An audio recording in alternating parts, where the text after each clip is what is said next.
Good afternoon and welcome once again to Better Than Before Live Online. I'm David Edelstein, here to talk to you about all things mindful communicating, relating, and in these past few episodes, a bit about money, that explosive topic that is often so divisive in relationships because, in part, money is a stand-in for things that we feel very deeply about emotionally. Hi, David. Hi, Rachel. Money represents security to some, freedom to others. It's got tremendous symbolic value, and sometimes we can get swept up as we talk about money in deep concerns over whether we will be able to live our values if we yield to our partner's financial and economic perception of the universe. So we've been talking a bit, hi Louise, we've been talking a bit about the idea of budgeting, and I've explained that really the most important thing to keep in mind as you prepare a budget is that your budget is a kind of a tool to help you along the way. It's a step in the process to help you along the way to get to your relationship vision, your relationship goal.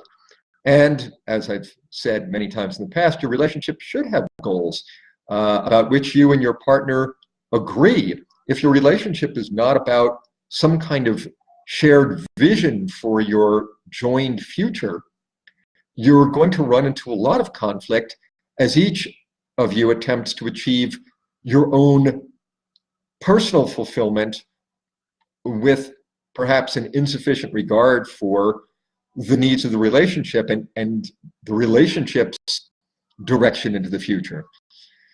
So let me suggest that there are sort of three big categories of expenses as you put them into your budget. One is survival, food, clothing, shelter.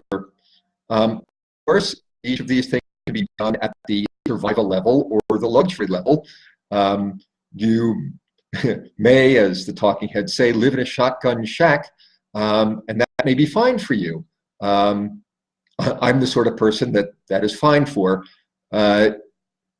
or that may not be fine for you. You may feel that you need more house than that.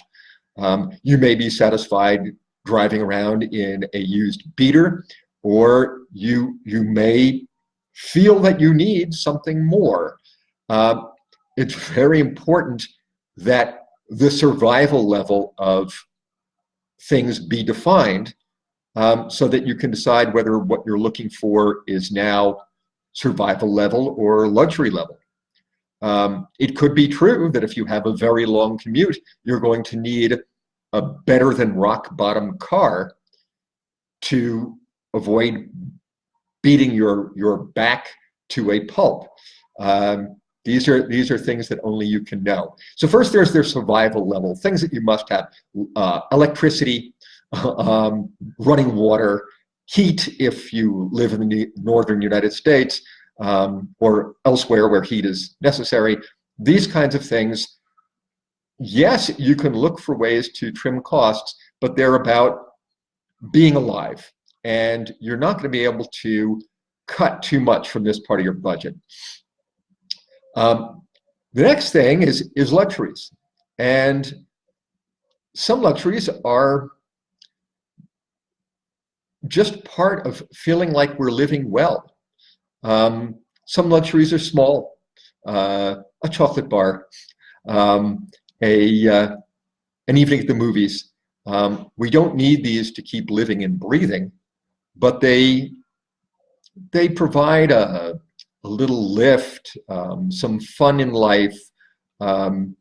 Sure, it's good if we can make our own entertainment and find ways to enjoy life without buying things. But there are some things that we buy that add something to one or the other partner's sense of feeling content, feeling like they have it all. So this is a big area for negotiation because not everybody's luxuries are the same. Let me just skip ahead and mention one third important area, one third important expense area, and that's investment. The hope always, hi Steve, the hope always with investment is that it will one day pay off much more than what you put into it. Investment is very much an economic decision. Sometimes it can be a fulfillment decision too. A piece of education that one needs to advance in one's career or to feel more fulfilled in one's understanding of one's life. Some investments are more in the realm of self-knowledge and personal growth, and some investments are more literally economic. But if an investment does not have an economic payoff, you have to decide what it's worth to you and whether it might not actually fall into the luxury category or whether it really falls into the fulfillment category. Other investments really should pay off economically. And if you have borrowed money to go into this investment, you're going to have to be reasonably sure that the future payoff will cover the initial money down plus the interest involved. This has become a huge issue in relation to college costs. College costs, especially for private colleges, have become very, very expensive. We all know this. People graduate from some universities with enormous debt loads. As one considers investing in a college career of this kind, it is important, and I use this as an example, it is important to consider whether the kind of career that you envision for yourself, your personal vision of where you want to spend your life's work, is going to pay in the way that the particular college you're interested in requires. If you graduate from college with $100,000 or more in debt, does the career that you plan for yourself produce enough income to pay that back? Or might it not be better to go to a different, less costly university, if that's a choice for you, if that's a possibility for you,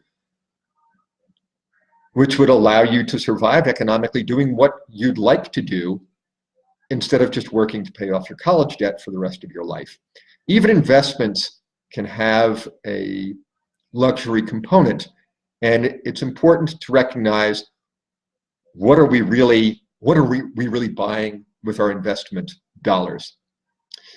So let's turn back a little bit. We've identified the survival level, things that we must have to stay alive: food, clothing, shelter, heat if you live in a cold climate, things of this kind that physically you need to stay alive. If your income does not cover these survival costs, you will have to do something to bring in more money, additional jobs, whatever it takes. You have to survive. You will not have the time-money choice. You'll need to choose money to stay alive. If you're past that level, then you have to start picking and choosing among your luxuries and your investments. To one partner, something that comes across as an investment may come across to the other partner as a luxury. You have to be prepared to explain to your partner how something budgeted as an investment is a step towards the achievement of your mutual relationship vision, not just your own personal vision, but the relationship vision. If it is something that you wish to invest in as part of personal fulfillment, you have to realize that you're asking your partner's indulgence in this. And you should be prepared at some future point to make that same kind of investment in your partner. You would have to anticipate that this is something that if the shoe were on the other foot, you would be 100% supportive of giving your partner the same support that you're asking for now. As far as luxuries, different people need different things. If you and your partner are on very different pages about your material life, this can indeed be a huge source of conflict. I can remember coming home during my first marriage after a nice day out with the kids to find my very dissatisfied ex at home announcing, if we don't do this remodeling of the house, something that was later estimated at approximately $100,000. If we don't do this remodeling of the house, I don't see how I can continue to live here. Let's back off for a second. If you're putting material goods ahead of your relationship, you're in a bad place. Your relationship is in a bad place. I don't know how your relationship got to that point. I'm not placing blame, but if you've gotten to the point where your connection to your significant other is less important than the material conditions under which you live, your relationship is in serious trouble. If your partner has started to express the idea that the relationship is less important than the material conditions in which you live, you'd better start preparing for the end, or start preparing to work much more than you do, find much more income than you have in what may be an endless quest, an endless and futile quest to satisfy your partner's material needs. When budgeting, it's just money. If in a discussion about money, you find that you are starting to place money ahead of your relationship, ahead of your partner, that if X, Y, or Z dollars are not spent, then you no longer feel committed to the relationship, you really need to ask yourself what kind of relationship this is. What are you doing here? So let me cut this off right here. I know that this is a bit abstract, but I hope it's provided some thought. If you found it useful, please like and share it. May be helpful to someone going through money troubles, or some relationship going through money troubles. And I'll be back tomorrow with some more to say about this topic. Have a great afternoon and evening, rest of day, tomorrow, whenever you see this, and I'll talk to you again soon. Thank you. Bye.